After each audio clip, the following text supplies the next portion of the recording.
Good morning. Hello. Get my coffee. Let's all sit down. I haven't already sit down. Got my coffee. So I thought we would chat a little while. And I put this hat on. I got it at a yard sale the other day for $2. And it's got daisies on it. See those daisies? And a bow. I mean, this is a really pretty hat for $2. It's amazing. You know, I sit and look at myself in this iPad, and I'm talking to myself as well as y'all. And I look at me and I say, well, look what you've turned into. You used to be a pretty little 16-year-old girl, and now you're a grandma. I never knew I would someday be a grandma like this, because I never had a grandma that looked like this. I had a great grandma, Smith, that was, when I was 5 years old, she came down to the little red house where we lived in Smith Holler to visit with us, because she lived way the top of the holler and I never did go up there. But anyway, she came down to visit. Now look at this. That is a beautiful hat. But when Grandma Smith came down to visit us, I was just 5 years old, and I've mentioned this before. And as she grew older, she probably had scoliosis real bad, but she was humpbacked, and she had a nose that looked like a witch's nose. And she scared me, and I got behind my mom, because I was just a little girl, and I got behind my mom, and I was scared. She really did look like a witch, and she had on a black outfit. But she stayed and visited, and after she was gone, I said, Mom, who was that witch? And my mom said, honey, that was your grandma's, Ayres's, who married Grandpa, Old Man Dan, and that was your Grandma Smith.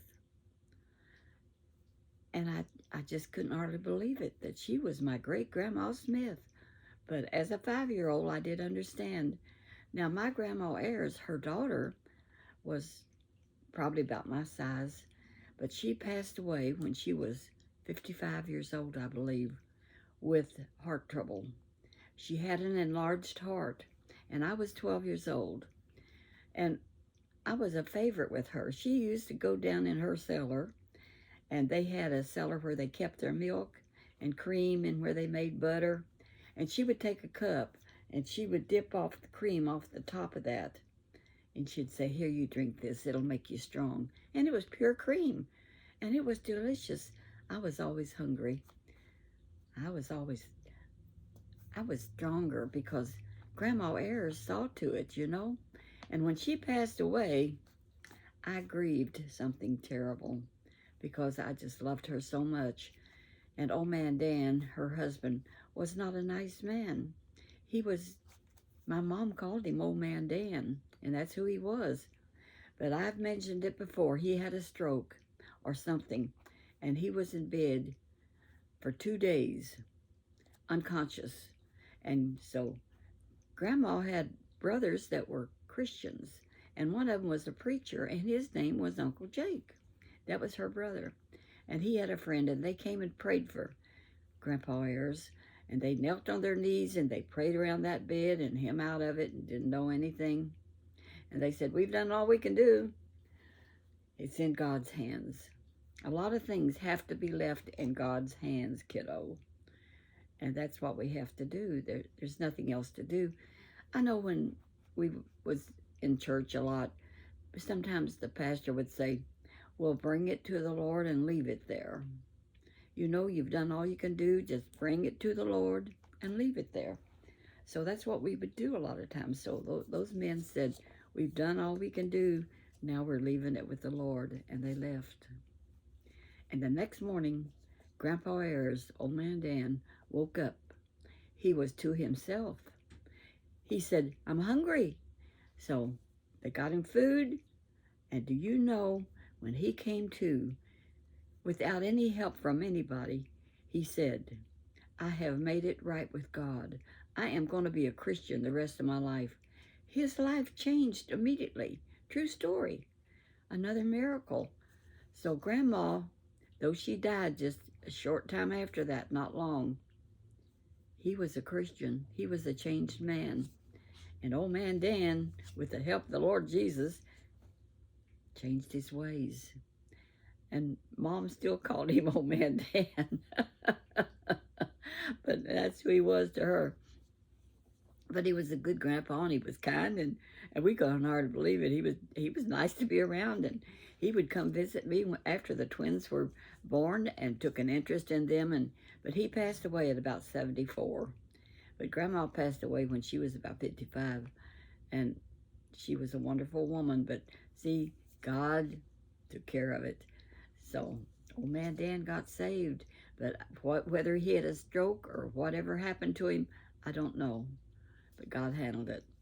So a lot of times, children, we just have to really trust the Lord and put it into God's hands.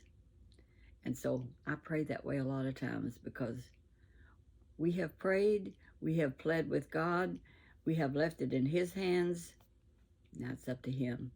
So I'll let you go with that. That's my little talk for today. Sometimes I think, what am I going to talk about next? But I want to tell you one more thing. See these daisies here in this hat? That reminded me of when I was a little girl. And daisies grew everywhere out on the farm. And we would pick those daisies when I was around 13, 14. And you would pick off the daisies and you would say, he loves me not. He loves me not. And I was always struck on some young man.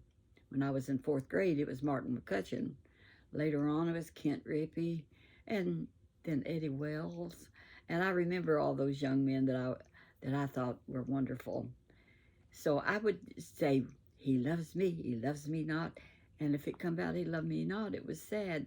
But if it come out, he loved you, you think, oh, goody, he loves me, which is a childish game that we used to play as little kids. And we played hide and go seek and Andy over and a lot of those games that was fun. Hide and go seek was a lot of fun because we had a lot of good places to hide out on the farm. You could run down over the hill, you could get behind a tree, you could get behind the smokehouse, behind the toilet, all kinds of places. So I'm going to let you go. God love you. I love you.